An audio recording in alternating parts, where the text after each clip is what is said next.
This is the hedging currency risk at AIF's presentation for the New Zealand team. Myself, Ellie, Denzel, and Adam. We will just be taking you through the 7 questions presented in this case and giving our answer to each one of those questions. So the first question, what is AIF's business model? So AIF's is a study abroad program. It sends over 50,000 students annually on academic and cultural exchange programs worldwide. AIF's has annual revenues that are nearing $200 million. Although AIF's does have programs that bring foreigners to the United States, its 2 largest programs focus on sending Americans abroad. And those 2 divisions are shown here, the college and the high school division. The college division sends over 5,000 American college students abroad each year for college credit. They offer both full-year and semester-long travel programs as well as a summer option. They send students to countries such as Australia, Austria, the Czech Republic, France, Italy, Russia, South Africa, and Spain.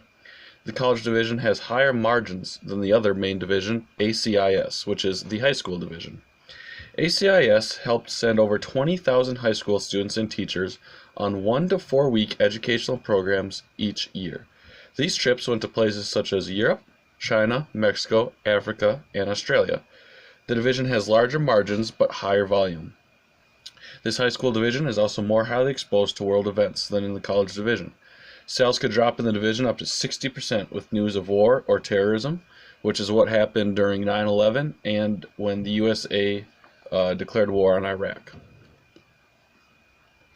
So AIF's their business is catalog based. The college division distributes 2 main catalogs each year, one for the summer and one for the fall/spring semesters. Those 2 are combined into one catalog. And the high school division has 1 main fall catalog.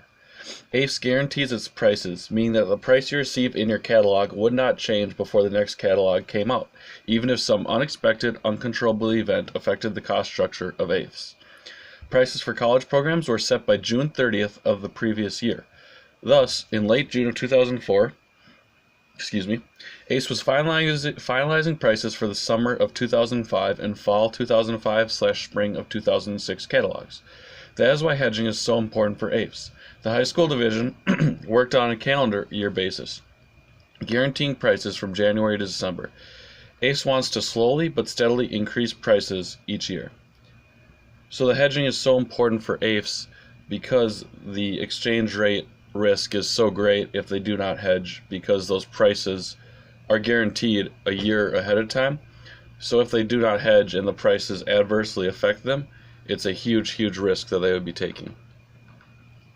So question number 2, in what currency or currencies does AIF's receive the bulk of its revenue? So AIF's receives the bulk of its revenue in American dollars. This is because AIF's 2 major divisions focus on sending American students to different countries. These American students pay AIF's in American dollars so that they may have this opportunity to travel abroad. In what currency does AIF's pay the majority of its bills? AIF's pays the majority of its bills, AIF's pays the majority of its bills in euros and British pounds. AIF's pays for transportation, hotels, and tour guides in the currency of the country that they are sending their students to. For the high school division, they plan the whole entire trip for the high schoolers, so they have a lot of expenses, especially for the high school division, but also large expenses for the college division as well, and those expenses are all in foreign currency for the most part. Question number 4, what would happen if Archer Locke and Tabazinski did not hedge at all? So if Archer Locke and Tabazinski did not hedge at all, they would be subject to 3 types of risk: bottom line risk, volume risk, and competitive pricing. Bottom line risk is the risk that an increase in exchange rate could increase overall base cost of operations. Volume risk is a risk that actual sales may not match up with projected sales. Competitive pricing risk is the risk that no matter which way currencies fluctuated, AIF's has already guaranteed its price and cannot increase its price due to exchange rate movements. Simply put, if AIF's did not hedge at all and exchange rates moved unfavorably against them, it could ultimately put them out of business. Question number 5. What would happen with a 100% hedge using forward contracts, a 100% hedge using option contracts? So for this we use the forecast final sales volume of 25,000 and the price of 1,000. Yeah, the price of 1,000, excuse me. So by hedging the amount due, AIFS is able to reduce the variability of their payables in US dollars. Using a forward contract will lock in the exchange at 1 euro equals $1.22, which will set the total amount due at just over $30 million, which we found to be $145,000 higher than the amount if the exchange rate holds steady right now. So that's where we got our exchange rate, or our loss from the hedge of $145,000, opposed to if there was no hedge. Excuse me, it's just $145,000 higher or lower, higher than the amount if the exchange rate holds steady right now, excuse me. If AIFS were to use an option contract instead, they would pay about $1.5 million premium for the options, assuming that the options are at an exercise price of $1.22 per euro. However, they are able to choose not to exchange at the contract rate if the spot rate is more favorable. Looking at the table below, there are 3 possible spot rates and the net benefit from hedging using entirely contracts or options. So the top row is using 100% options, and you can see the loss of the premium for the options if the exchange rate stays at 122, or if it declines to 101, we would be out the premium. But then, because we would choose to exercise the option. But if the exchange rate increased to $1.48, we would gain about $5 million from using 100% options, because we would choose not to exercise the option. And then with 100% contracts, you can see that if it stays at $1.22, we would lose about $145,000 from the hedge, and we would lose over $5 million if it declines to $1.01. But if the exchange rate increases to $1.48, we would profit just over $6 million. So we'll talk about it a little bit later in this presentation as well, but we can see that the potential loss is a lot greater for contracts, but the potential gain is also greater. So it's just a preference of if you're willing to take on the risk of potentially losing more money. So question number 6, what happens if sales volumes are lower or higher than expected, as outlined at the end of the AIFS case? If sales volume is lower than expected and AIFS is out of money, they have bought currency that they ultimately do not need. In this scenario, if they are using a forward contract, they stand to lose a lot of money. Options are of much better use in this scenario.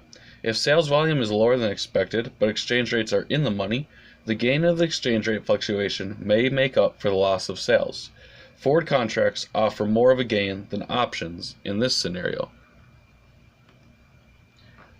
If sales volume comes in short of projections, AIFS needs to buy additional currency. If the exchange rate moves out of money, they can favorably buy the extra currency they need at the new spot rate. If, however, the exchange rate moves in the money, they are forced to buy additional currency at an unfavorable price to us, a price higher than what they had priced in the catalog. The sales increase will hopefully offset this unfavorable price.